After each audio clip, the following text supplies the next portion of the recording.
Hi guys, time for another review. Today I'm going to review the Fender Mustang GTX50 modeling amp.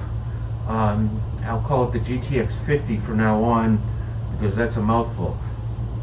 And before I start talking about the amp, I'm going to tell you how I got to this amp. I had watched probably 1,000 reviews on YouTube about the new Spark 40 amp from Positive Grid, and every one of those reviews was so glowingly positive that I thought this was the perfect amp, and maybe if it's 40 watts, maybe I could play it in a small club setting, and it would serve all my purposes. So I bought one. I waited a couple of weeks. I finally got it, set it up, and I was just completely disappointed. I don't know what everybody was raving about.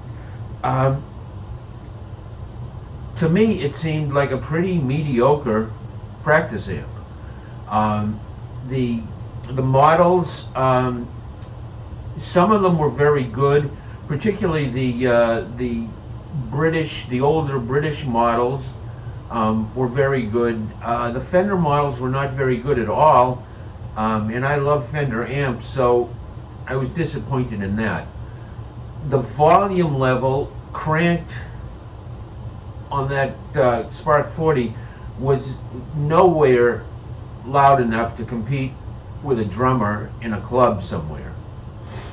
The Smart Jam feature, which allows you to play a few bars of a song and they'll create a jam track for you. I don't know what I was doing wrong, but I never came even close to getting what I was hoping for. I thought it was probably a great idea, but it didn't work for me. The other thing is that you can use the amp to log on to YouTube and download YouTube jam tracks. That's a nice feature, particularly with an amp that you want to do a lot of practice and training with. But all said, it just didn't cut it for me. But it got me to thinking about the features that it had and where else could I find that. And I ended up at the Mustang GTX50. It doesn't have the Smart Jam feature. That's about the only thing that it doesn't have that I really wanted. It has Bluetooth connection. I can stream YouTube through the amp and play along with that. I can download my own backing tracks, whatever I need. I can do that. So it makes it a pretty good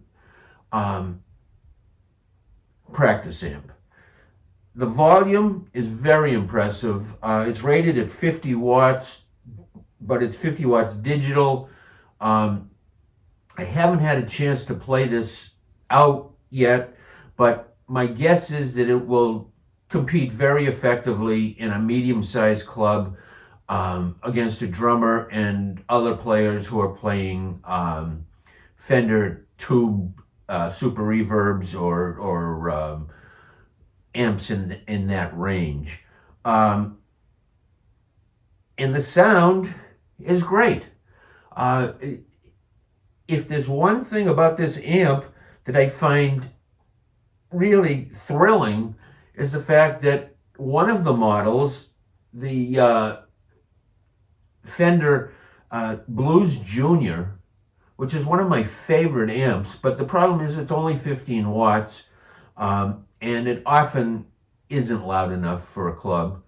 But in this configuration, I can set up a Blues Junior amp, have all the features, including the essential fat switch, and I have a 50 watt or something like that, 50 watt Blues Junior.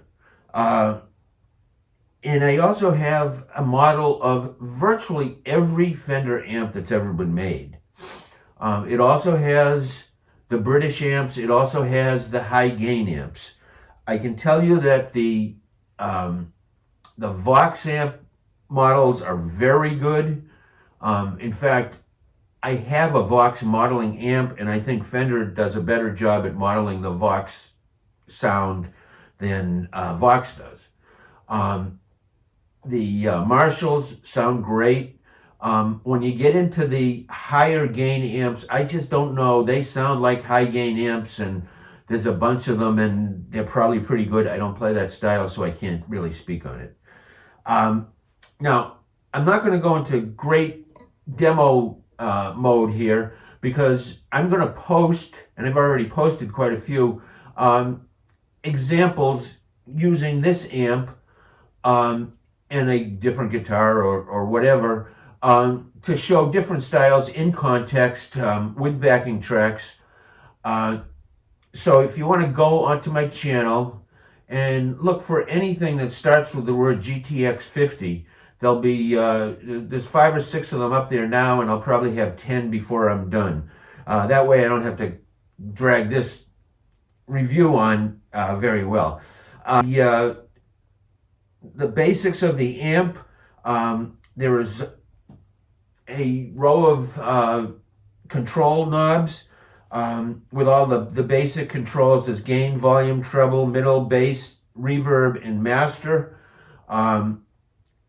The master and the volume give you dual gain stage overdrive. There's a small display that allows you to see what you're doing. And there's also a bunch of utility functions like turning on your Bluetooth or turning on the tuner, which is really pretty good. You can sync your iPhone or iPad or probably Android, I don't know, to the amp and use it to do deep control of the different settings. It's very useful, but I found that I can do it on the top of the amp, and it works just fine. I've set up about a dozen of my own presets. It comes with 150 or so presets, and you can use 100 of them for your own purposes and recall them through the control knob. I find it extremely easy to use. The only negative thing I can say at all about this amp is that when you're streaming Bluetooth, like a backing track, through the amp, you've only got fixed volume controls. They give you low, medium, and high. And when you're streaming, you don't have the same control with the volume switch on your phone that you would normally. So the volume on the Bluetooth is a little bit of a compromise. Maybe you have to turn your guitar down, or maybe you have to turn your guitar up. Either way, it's a little bit of a problem.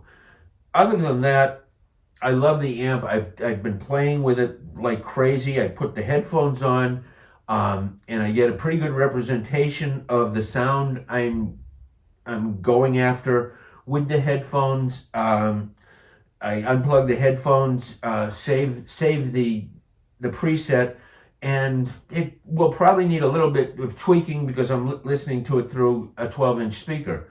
The 12-inch speaker, by the way, is a Celestion speaker. Everything about this amp is well made. It's very, very nice amp. By the way, it's only 19 pounds. That's pretty light. I have had guitars in cases that weighed more than 19 pounds.